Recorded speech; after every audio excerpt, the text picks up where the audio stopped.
Welcome to VRK నేను వర్మ. ఈ రోజు మనతో పాటు స్టూడియోలో ఉన్నారు మారింపేటి ప్రభు గారు, సీనియర్ స్టాక్ మార్కెట్ అనలిస్ట్. నమస్కారం ప్రభు గారు. నమస్తే అండి. ఎలా ఉన్నారు ప్రభు గారు? నేను బాగున్నానండి. ప్రభు గారు, రీసెంట్ గా చూసుకుంటే చాలా యుద్ధాలు జరుగుతున్నాయి. Russia, Ukraine, Iran, Israel. ఈ ప్రభావం ఇండియన్ స్టాక్ మార్కెట్ మీద ఎలా పడుతుందండి? అసలు మార్కెట్ దీన్ని ఎలా తీసుకుంటుంది? అసలు ఏవి సురక్షితంగా ఉంటాయి, ఏ సెక్టార్స్? ఇప్పుడు ఏదైనా కానీ జియో పొలిటికల్ టెన్షన్స్ ఉంటే మార్కెట్ నెగిటివ్, అంటే it's a news driven market. Market అనేది వచ్చిన న్యూస్ పాజిటివ్ అయితే పాజిటివ్ గా రియాక్ట్ అవుద్ది. నెగిటివ్ గా ఉన్నప్పుడు అంటే ఏదైనా నష్టం కానీ అట్లా నెగిటివ్ గా ఉన్నప్పుడు మార్కెట్ పడే ఛాన్సులు ఎక్కువ ఉంటాయి. అందుట్లో మన తెలుగు వాళ్ళు 2 స్టేట్లు ముందే అమ్మేస్తారు. అదిగో పుల్లి అంటే అదిగో తోక అన్నట్టు భయపడతారు.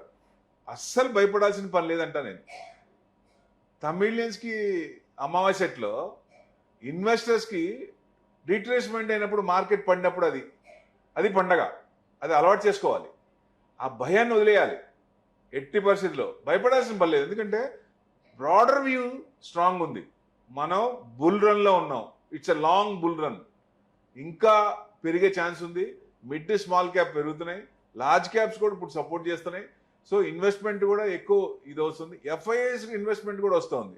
సో డెఫినెట్గా డౌన్ టైంలో కూడా మొన్న ఫ్రైడే కూడా మార్కెట్ పడినా కానీ ఎఫ్ఐఎస్ బయింగ్లో ఉన్నారు 3,000-4,000 crores.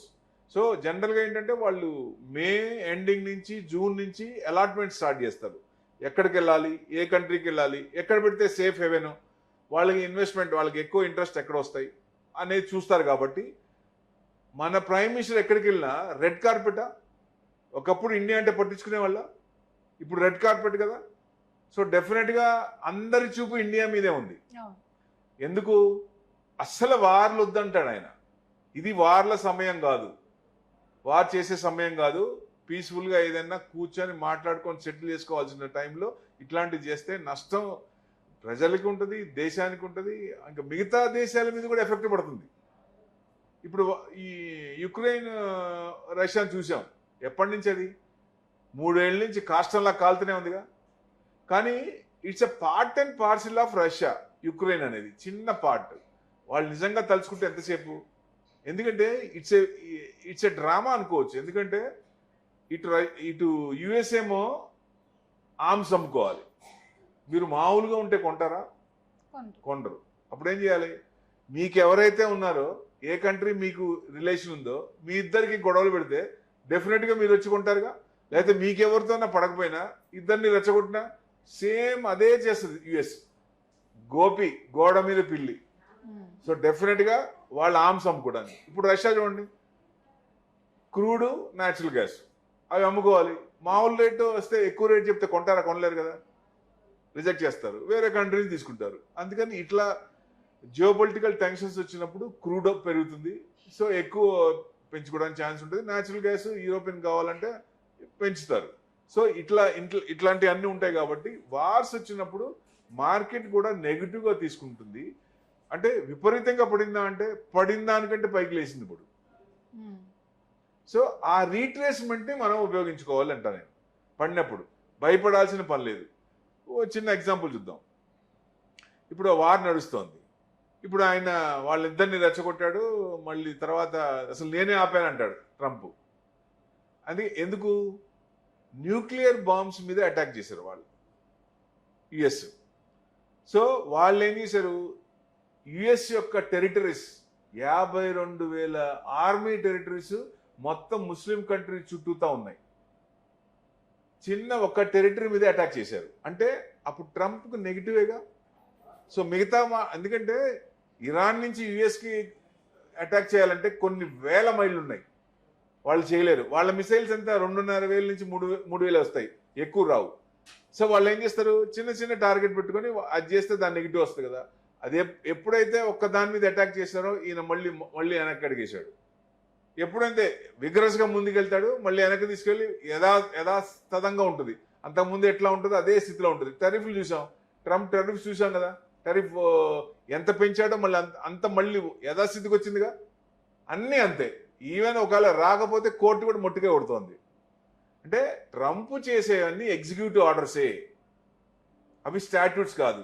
హౌస్ ఆఫ్ రిప్రజెంటేటివ్స్, సెనెట్స్ వాళ్ళు బిల్ పాస్ అయితేనే అప్పుడు స్టాట్యూట్ అవుద్ది, లేకపోతే కాదు.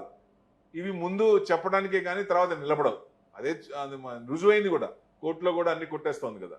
సో ఇవి ఇట్లా ఉంటాయి కాబట్టి మన మార్కెట్ ఏంటి, ఆ నెగిటివ్ న్యూస్ ఉన్నప్పుడు కొంచెం నెగిటివ్ ఉన్నప్పుడు మనం ఎక్కువ మంది అంటే పెరిగేటప్పుడు ఏమో స్టెప్ బై స్టెప్ ఒక్కొక్కళ్ళు వచ్చి యాడ్ అవుతారు.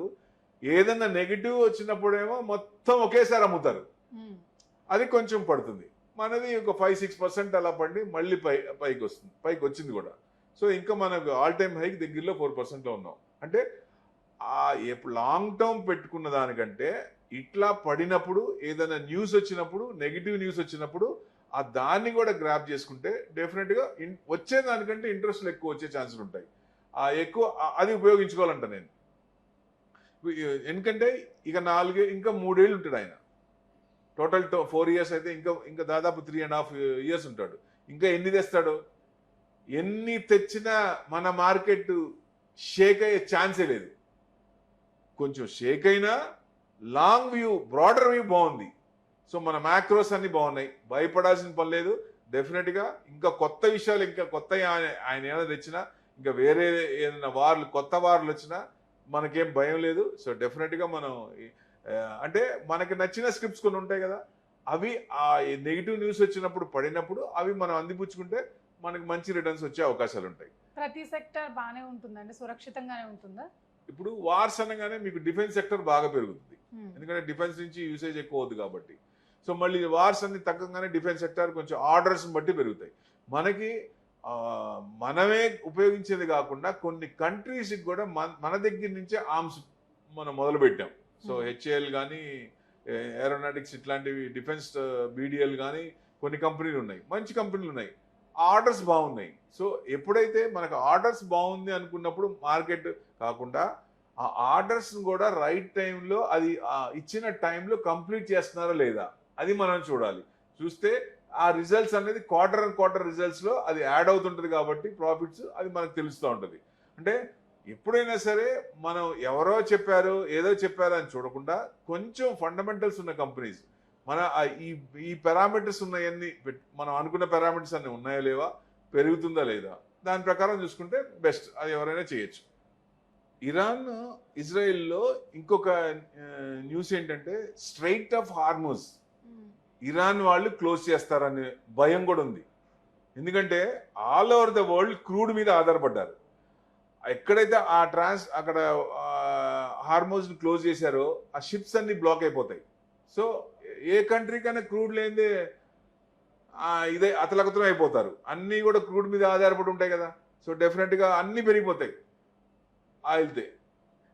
స్ట్రైట్ ఆఫ్ హార్మోజ్ అంటే 2 వాటర్ బాడీస్ కలిపి ఒక నేరో వాటర్ బాడీ అవుతుంది.